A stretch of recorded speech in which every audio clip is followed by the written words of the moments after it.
और मनीष प्रसाद हमारे साथ लगातार बने हुए हैं। मनीष, क्या और अपडेट, क्या और जानकारी आपके पास इस वक्त?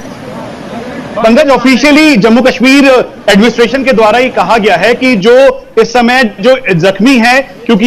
ये पूरा जो स्ट्रेच है यहां पर पहले भी यानी 2021 में भी इस तरह से लैंडस्लाइड हुआ था, तो इसीलिए इन्होंने पहले ही ये मान लिया था कि यहां पर अगर तेज बादल या बारिश होती है या क्लाउड बर्स्ट होता है तो यहां पर ये जो पूरा एक नाला फॉर्म होगा। इसीलिए जो ये मेन होली केव का जो नीचे का हिस्सा है, यहां पर जो पूरे तरीके से टेंटेज लगाई गई थी, जिस टेंटेज में जो वहां के जो एडमिनिस्ट्रेशन के लोग हैं वो थे, साथ में कंट्रोल रूम था, उसके अलावा आसपास दोनों तरफ यहां पर जो श्रद्धालु थे उनके रुकने की व्यवस्था की गई थी, तो पूरा स्ट्रेच खाली था। और जैसे ही क्लाउड बर्स्ट हुआ करीबन 5:15 पे और 5:30 पर यह पूरा का पूरा क्लाउड बर्स्ट एक नाले के फॉर्म में तब्दील होते हुए नीचे की तरफ आया, जो कि सीधा जो मेन होली केव का इनिशियल रास्ता है, यानी समझ लीजिए कि मेन एंट्री पॉइंट है जहां पर बहुत सारी दुकानें हैं, करीबन 300 से 400 के लगभग दुकानें और साथ में लोगों के रुकने की व्यवस्था है। और यहीं से आगे चलकर सीआरपीएफ, बॉर्डर सिक्योरिटी फोर्स, भारतीय सेना और आईटीबीपी के जवानों की तैनातगी थी। तो इसीलिए जैसे ही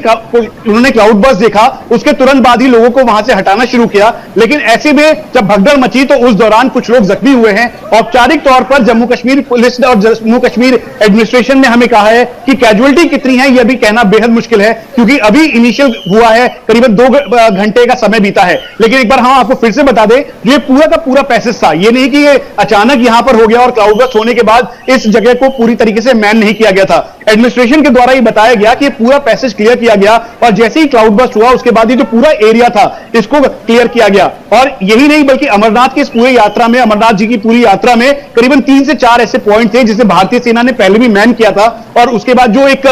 ब्रिज था जो टूटा था उसको 8 घंटे में उन्होंने रिपेयर किया। और अब इस बात क्लाउड बर्स्ट होने के बाद यहां पर जो एडमिनिस्ट्रेशन की टीम है, उनके मॉडर्न टेक्निक्स और टेक्नोलॉजी है, उसको पूरी तरीके से उन्होंने कंट्रोल करने की कोशिश की है। मनीष, जरा ये बताएं, मनोज सिन्हा, प्राइम मिनिस्टर, गृह मंत्री, डिफेंस मिनिस्टर, उन तक इंफॉर्मेशन पहुंचा दी गई है, पहुंच गई है? बिल्कुल,